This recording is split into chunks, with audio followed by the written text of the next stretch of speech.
было начало войны, я в 6 классе учился, в 41 году. Вот. И лет проводил в деревне, Осетин, где родился. Вот. Или в Харитонове от матери деревни летом. Или в пионерском лагере.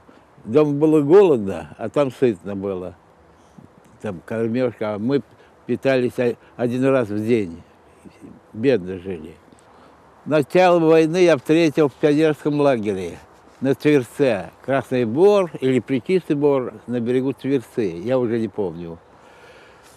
И объявили начало войны. И тут же поехали, рядом железная дорога, и в Селятниках повезли бойцов на фронт при мне. После пионерского лагеря приехали домой.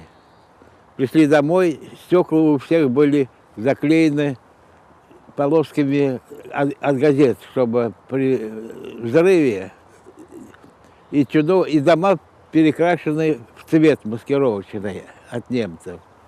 Сестру взяли на то, что разработки. Вот. А я пошел окопы копать. Там, значит, норму выполнишь, дают талон на хлеб, на полкило. А я 2 нормы брал, это чтобы килограмм. И вот чуть свет еще расцветает, Золотикового поля, это километров 5. Я бегом бегу, место занимать, чтобы копать легче, 2 нормы. Дальше дают нам талоны там. А на Пролетарке там магазин по талонам хлеб выдают. И я оттуда, тоже километров 5, бегом на Пролетарку в этот магазин, а то он в 8 часов закрывается. И вот все, а чем я там питался, даже не помню. 13 октября немцы пришли. Мать пришла с трудового фронта, сестра пришла. Вот. И мы 13 октября бежали. Пришел староста под вечер. Все беженцы будут отправлены в Германию. Бегите. А время 5 часов уже темнеет. Мы, значит, быстро... Мечей-то не было. Что же с собой там? Мало, и саночки. И бегом. Километр прошли, уже темно. И бани там, следующая деревня была, и там бани были. Мы тихонько в эту баню зашли, а деревня была наверху, и видно, как там немцы ходят. Отдается их отпечаток такой. И мы тихонько ночь там переночевали, и чуть свет, дальше пошли к Калинину, домой шли. И, вот. И только вышли на дорогу, сарай для сена стоял, и оттуда 2 немца выходят с орлами, с автоматами. О, думаю, мы, нах Калинин, а Калинин, и дорогу нам надо, начали показывать, Волга, и спасибо, и пошли. Зашли в одну деревню переночевать тоже, немцев не было. Вот. Ну, расположились мы на кухне, и вдруг собака убегает, рыжая такая, а за ней 4 немца. И в переднюю. Вот. И они там сели, хозяйка печку стопила, мясо им наварила, они принесли. И допились, один на гармошке стал играть. Вот. Другой свою миску ел и кусок мяса положил в это, кусок мяса в свою миску и собаке дал. А я захотел во двор. А я на печке был. Стал спускаться, собака на меня бросается. Я опять стал, и Под- Немцы там сидят в углу, один выходит, у него сверху немецкая гимнастерка, а внизу наша старший лейтенант, 3 кубика. Гимнастерка на и по-русски: ну, бабонька, как дела? И начали жаловаться, вот немцы такие. Я думаю, зачем им? Расстреляют вас. Да плюньте, говорят, им в лицо. Что вы их боитесь? По-русски, чисто русский, морда симпатичная такая, это зачес такой, рязанский такая морда, симпатичная. Вот. Я матери говорю, чтобы собака это уберете. Он бых, и собака ушла, и я во двор пошел. Вот. А на следующий день поехали. Я на санках еду и смотрю, где бугор.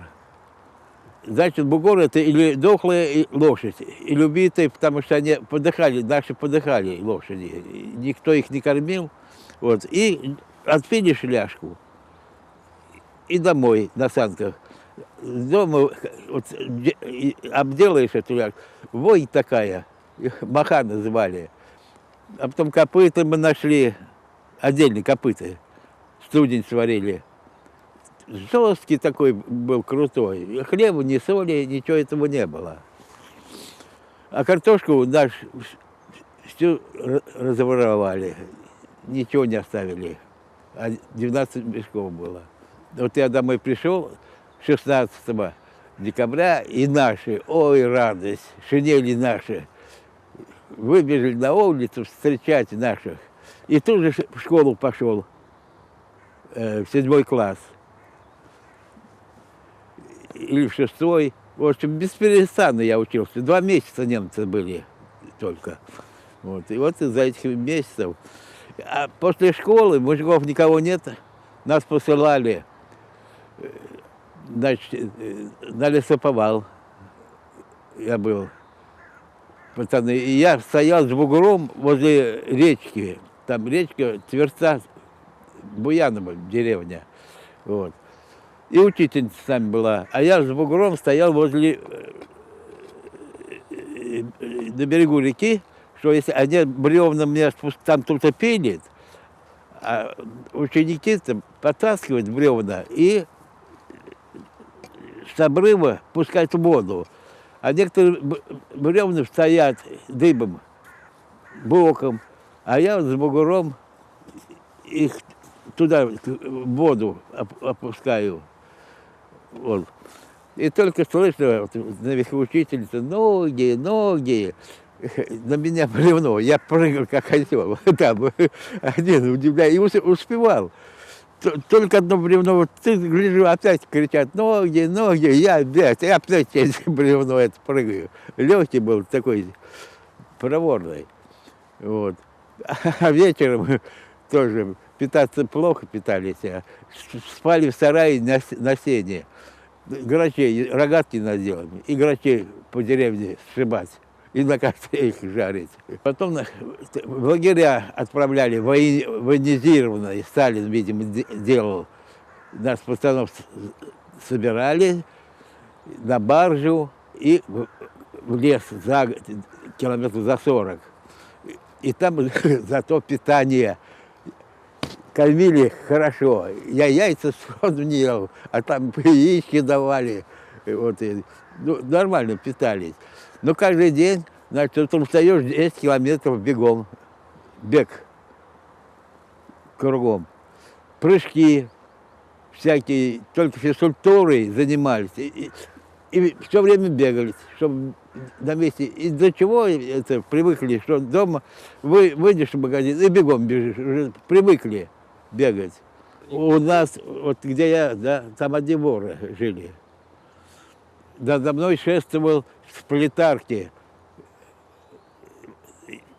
Симпатичный, его все боялись, вся пролетарка. И как я с ним познакомился, не знаю. Он ко мне приходил на гитаре хорошо, волосы длинные, седые такие, блондин большие. Только скажи, Володь, от тебя сразу убегают. А то ты откуда? Оттуда из драка, да? А как скажешь я, Володе, все, сматывается. И вот мы вместе в армии были. И он из-за меня зарезал человека. Его отправили куда-то, в другую, это, совсем. После я его искал, когда кончил училище, так и не нашел. У меня было 2 пистолета. Один наган, а другой вот такой маленький, шведский какой-то, дамский.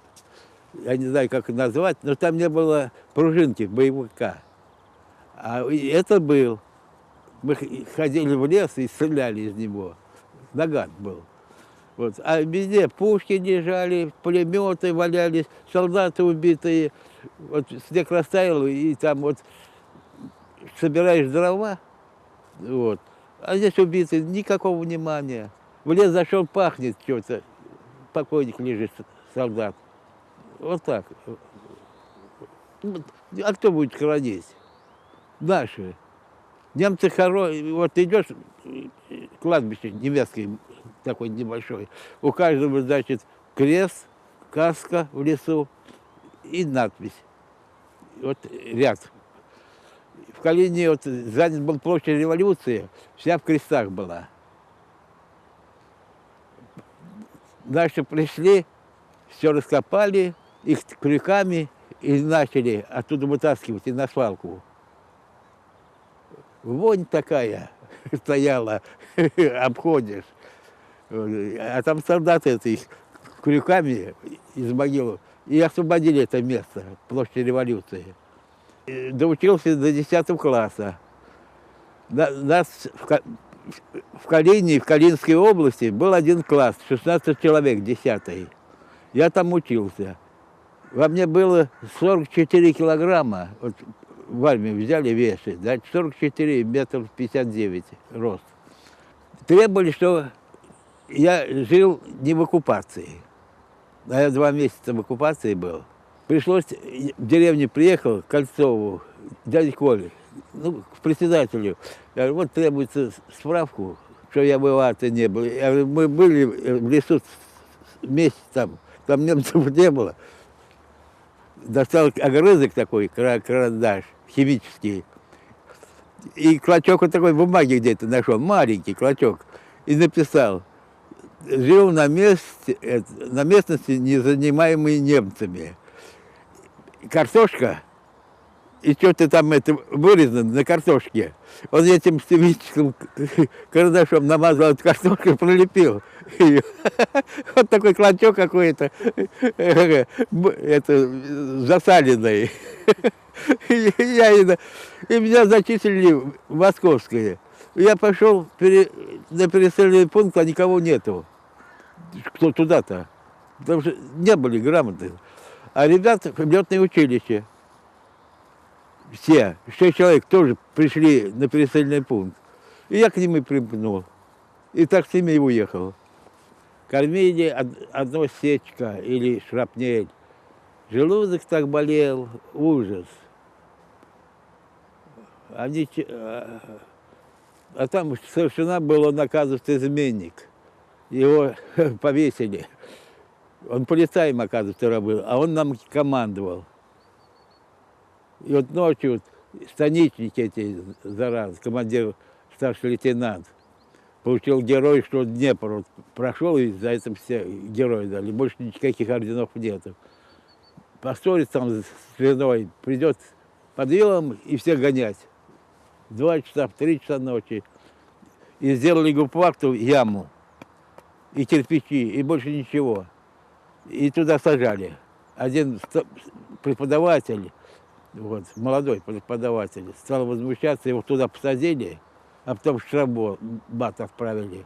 А если ты дашь кусок хлеба через решетку, хоть сами голодные там были, то и тебя туда, в яму в эту. Ой, Бреднев, комендант был. И было написано, курсант, хочешь жить, убей Бреднева. Вот зараз какой. А это первоначалка, станица Кавказская, километров 5 так, или 3 от Кропоткина города. Эта война закончилась, и нас вот в школу механиков отослали.